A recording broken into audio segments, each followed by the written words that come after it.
Seorang pasien laki-laki dibawa ke IGD dengan keluhan kejang hebat. Pasien ditemukan di lantai sebuah gym, kemudian dibawa ke rumah sakit. Saat di rumah sakit, diperiksa usianya 38 tahun, tapi anehnya gejalanya seperti stroke, tapi tidak ada riwayat hipertensi, diabetes, kolesterol tinggi, atau penyakit metabolik lainnya. Apa yang menyebabkan orang yang bergaya hidup sehat, nge-gym, ya makan sehat segala macam, tapi bisa stroke bahkan di usia muda? Ternyata ada satu kebiasaan kecil yang dilakukan setiap hari dan bisa membawa orang yang mungkin bergaya hidup sehat, nge-gym, makan sehat, dan seterusnya, bisa mengarah ke ambang kematian. Apa itu?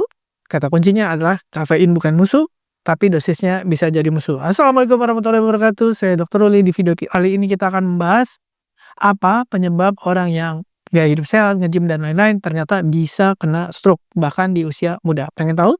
Simak sampai tuntas. Kalau udah siap, ayo kita mulai.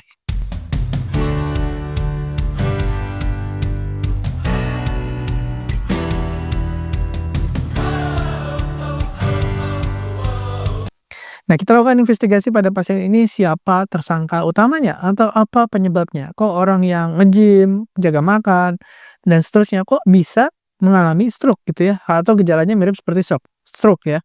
Nah, pasien ini datang dengan gejala kejang, tonic-clonic selama 15 menit. Kemudian diikuti oleh penurunan kesadaran drastis. Jadi tadinya pasiennya sadar, kemudian mulai turun dan akhirnya tidak sadarkan diri, tidak bisa diajak komunikasi dan seterusnya. Nah, dilakukan pemeriksaan lagi, ternyata diagnosisnya ketemu adalah lock-in syndrome, atau pasiennya sadar atau bisa berkomunikasi tapi dia tidak bisa merespon.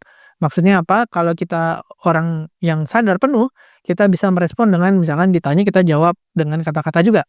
Nah, pasien ini ditanya, dia paham kalau dia ditanya tapi dia tidak bisa menjawab, tidak bisa merespon. Ya, kenapa? Karena ada sumbatan di batang otaknya atau arteri basilaris. Jadi dia tidak bisa bicara, ya tidak bisa bergerak, ya seperti orang yang terkunci di dalam tubuhnya sendiri. Jadi kesadarannya ada, tapi tidak bisa merespon. Ini seperti orang yang stroke, tapi stroke-nya di batang otak gitu.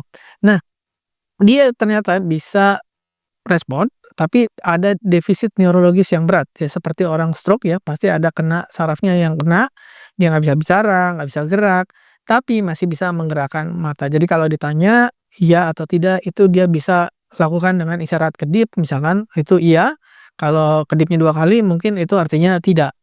Nah, ketika lakukan pemeriksaan darah semua segala macam tidak ada kelainan yang berarti, kemudian dilakukan investigasi menyeluruh ya, kan terutama di area tempat kejadian perkara atau di gym-nya itu. Nah, ternyata di gym-nya itu ditanya, ternyata pasien memang punya kebiasaan yang mencurigakan. Dia sering mengkonsumsi kafein, di antaranya adalah kaleng minuman energi ya. Jadi kalau sehari dia bisa minum lebih dari 5 kaleng per hari. Plus dia juga pakai suplemen fitness ya, ternyata yang mengandung kafein juga sekitar 400 miligram, itu per hari. Belum lagi dia juga kadang-kadang kalau tidak fitness, lagi kerja gitu ya, banyak kerjaan, itu dia sering menggunakan kopi supaya dia tetap bisa semangat. Kopi yang diminum mungkin lebih dari 3 gelas sehari, bahkan mungkin bisa sampai 5 gelas sehari. Nah, kebiasaan mencurigakan ini mengarahkan kita pada diagnosis ya, atau kira-kira apa yang terjadi pada pasien ini. Pasien ini mengalami gejala seperti stroke. Stroke itu biasanya disebabkan oleh sumbatan atau pecahnya pembuluh darah di otak. Nah, pada pasien ini terjadinya di arteri yang batang otak atau daerah yang mengendalikan gerakan, bicara, dan seterusnya. Nah, di daerah batang otak itu terjadi penyempitan, dan kalau dicek waktu di IGD ternyata tekanan darahnya memang sangat tinggi, ya sekitar 180, tapi sebelumnya tidak ada gejala atau tidak ada riwayat hipertensi, hanya saat di gym itu aja. Nah, sebenarnya kalau pasien stroke itu wajar sekali, seringkali terjadi peningkatan tekanan darah. Nah, tapi pada pasien ini kemungkinan tekanan darahnya naik itu bisa juga disebabkan oleh kafein. Ditambah juga ternyata waktu diperiksa EKG ada aritmia atau denyut jantungnya tidak teratur. Nah, denyut jantung yang tidak teratur itu bisa terjadi bisa karena kafein, bisa juga taurin, bisa juga sinefrin. Itu kandungan-kandungan yang ada di minuman energi. Ada juga kalau kafein berarti dari teh, dari kopi bisa, tapi jumlahnya biasanya sangat-sangat banyak. Nah, pada pasien ini ada aritmia, ada penyempitan, ya ada tekanan darah tinggi, sempurna bisa merusak pembuluh darah.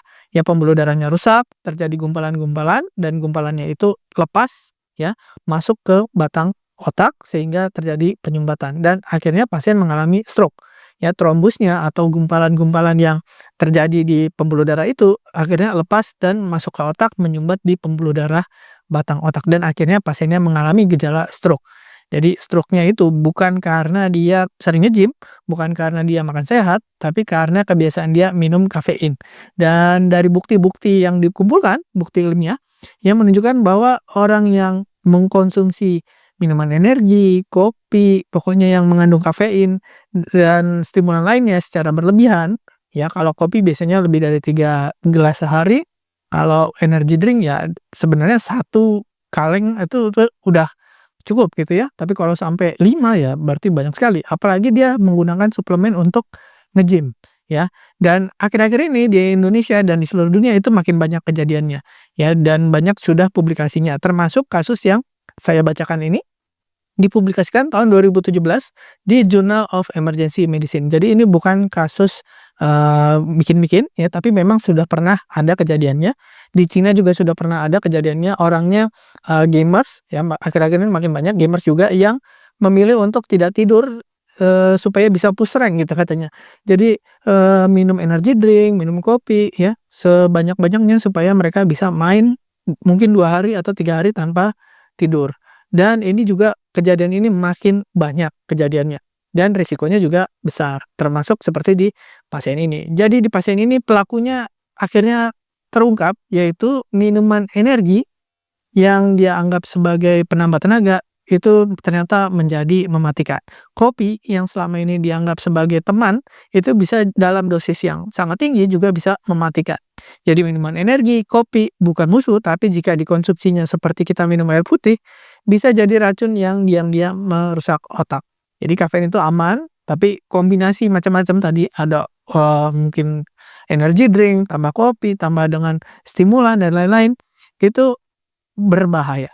Ya, di Indonesia banyak nih mulai yang usia muda, kemudian usia yang 50 ke atas ya, supaya, menghilangkan lemesnya, segala macam supaya kerjanya bisa lebih produktif.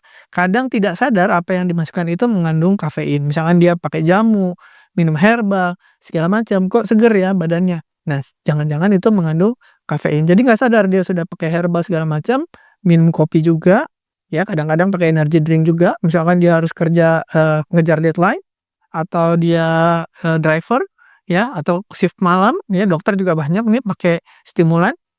Nah, ini hati-hati karena kejadiannya makin banyak. Di Cina juga baru ada yang meninggal setelah, 2 atau 3 hari itu tidak tidur. Nah, dampak nyata, Anda pasti pengen lebih segar, lebih bertenaga, ya pengen sehat segala macam, pakai suplemen ini itu, pakai jamu dan lain-lain, herbal dan seterusnya. Jadi sama seperti pasien ini, dia hanya ingin lebih bertenaga, tapi sekarang dia bahkan tidak bisa bicara. Usianya 38 tahun ketika kena stroke dan kebiasaannya adalah minum energy drink, kopi, dan stimulan lainnya, bahkan sampai 5 kaleng per hari.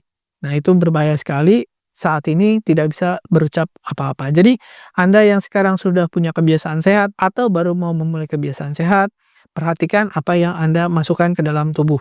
Mau itu kopi, mau itu energy drink, mau itu minuman kesehatan, mau itu herbal, mau itu jamu, diperhatikan jangan-jangan mengandung zat-zat yang bisa mengakibatkan komplikasi yang tidak diinginkan seperti di pasien ini. Apalagi pasien ini usia masih muda, gaya hidup sehat, pengen produktif dan seterusnya, nggak jangka.